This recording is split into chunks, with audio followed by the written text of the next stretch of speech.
America पर Iran ने तेज किए हमले और ऑपरेशन ट्रू प्रॉमिस 4 का 91वां चरण शुरू किया है। यूएसएस अब्राहम लिंकन पर बड़ा हमला किया गया है, ईरान का यह दावा।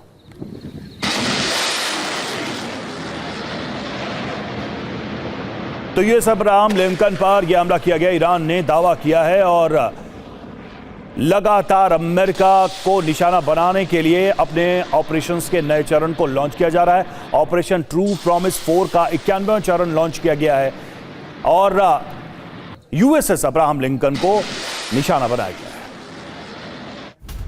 यूएसएस अब्राहम लिंकन पर हमले का दावा किया गया है। ऑपरेशन ट्रू प्रॉमिस के 91वें चरण के तहत यह हमला किया गया। आईआरजीसी ने यह दावा किया है। यूएसएस अब्राहम लिंकन पर दागी गई मिसाइल, आईआरजीसी का बयान, अमेरिकी जेट्स के सीक्रेट बेस पर हमला किया गया है।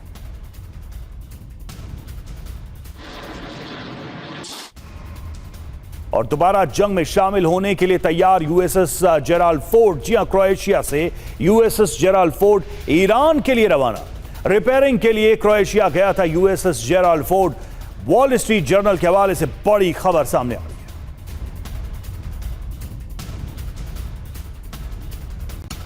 और युद्ध के बीच ईरान का बड़ा दावा, अमेरिका के फाइटर जेट को गिराया, यह दावा किया गया है।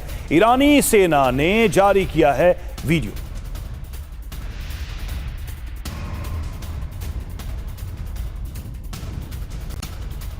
ईरानी सेना के दावे को अमेरिकी फोर्स ने बताया गलत और फाइटर जेट पूरी तरह से सुरक्षित है। अमेरिका की तरफ से यह कहा गया है फाइटर जेट पर ईरान के हमले का दावा गलत, अमेरिकी फोर्स ने दावा किया।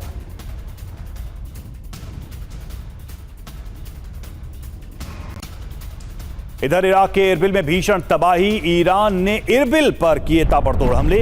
ईरान के मिसाइल हमलों से दहला इरबिल।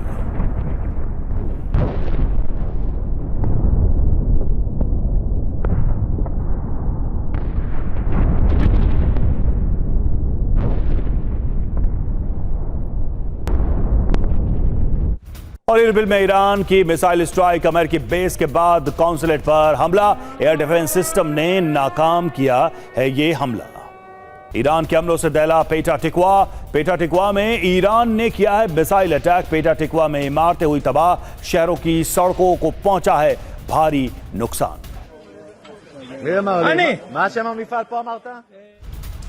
ईरान में बड़े ऑपरेशन की तैयारी में अमेरिका, आसमान में अमेरिकी विमानों की रिफ्यूलिंग। KC-135 स्ट्रैटो टैंकर और KC-46 पेगासस की रिफ्यूलिंग। अमेरिका की वायुसेना के निशाने पर ईरानी सेना के बेस, अमेरिकी सेंट्रल कमांड ने जारी की तस्वीरें।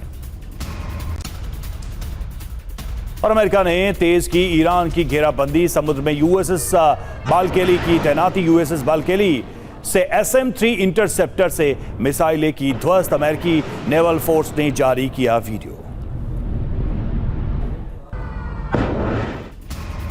इधर ईरान में बढ़ा मौत का आंकड़ा, अब तक 2076 लोगों की मौत, 26,500 लोग घायल। अमेरिका इजराइल के हमलों में गई लोगों की जान।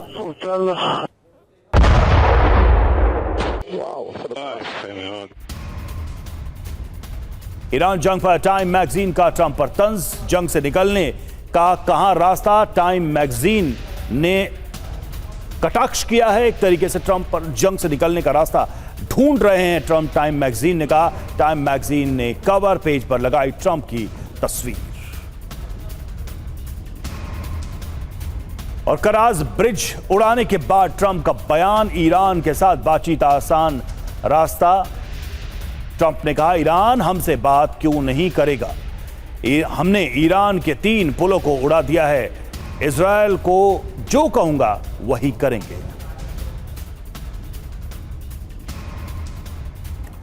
तो क्या कहा राष्ट्रपति ट्रंप ने, एक नजर इस पर डालते हैं। हमने ईरान के 3 बड़े पुल उड़ा दिए, ईरान के साथ बातचीत का रास्ता बेहद आसान, इजरायल वही करेगा जो मैं कहूंगा। इजरायल एक अच्छा टीम प्लेयर है, इजरायल तब रुकेगा जब मैं कहूंगा। ट्रंप ने ऐसा क्यों कहा ये भी देखिए।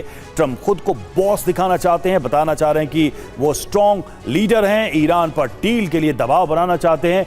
बयान के मायने ये हैं कि जंग ट्रंप के हिसाब से ही लड़ी जा रही है और इजरायल ट्रंप के मुताबिक हमले कर रहा है। इजराइल ट्रंप के मुताबिक चल रहा है। ईरान के साथ बातचीत के रास्ते खुले हुए, ये भी इशारा करते दिखाई दे रहे हैं। और ब्रिटेन के बाद एक और बड़ी बैठक की तैयारी। हॉर्मुज पर G7 और गल्फ कोऑपरेशन काउंसिल की होगी बैठक। फ्रांस के विदेश मंत्री पास्कल ने दी है जानकारी। अगले हफ्ते G7 देशों और GCC की बैठक होगी। G7 की अध्यक्षता अभी फ्रांस के पास। और इधर हॉर्मुज पर फ्रांस के राष्ट्रपति का बड़ा बयान। ताकत से हॉर्मुज खोलना हमारा विकल्प नहीं, ईरान के समन्वय से हॉर्मुज खोलना चाहिए। सैन्य अभियान से हॉर्मुज खोलने में लगेगा वक्त, ये मैक्रों ने कहा है। रातों रात हॉर्मुज को बंद या खोल नहीं सकते हैं। तो नेटो से बढ़ी यूएस की दूरी, मैक्रों ने सुनाई खरी खरी। क्या कहा है मैक्रों ने, ये भी देखिए।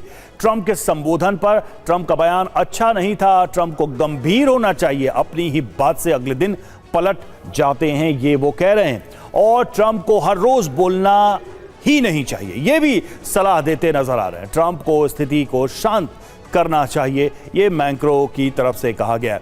हॉर्मुज स्ट्रेट पर उन्होंने क्या कहा, इस पर भी एक नजर डालते हैं। हॉर्मुज स्ट्रेट को लेकर भी मैक्रो ने बयान दिया है। हॉर्मुज स्ट्रेट को ताकत के बल पर खोलना विकल्प नहीं, ताकत के बल पर हॉर्मुज खोलना वास्तविकता से परे होगा। हॉर्मुज में सैन्य अभियान में असीमित समय लगेगा। ईरान के साथ समन्वय बनाकर हॉर्मुज खोलना चाहिए। ऐसा नहीं हो सकता कि हॉर्मुज रातों रात खोल दिया जाए। और देखिए, यूएन में अरब देशों के प्रस्ताव पर रोक। यूएन सुरक्षा परिषद में 3 देशों ने किया वीटो। रूस, चीन और फ्रांस ने लगाया है वीटो। ईरान के खिलाफ की गई थी सैन्य कार्रवाई की मांग।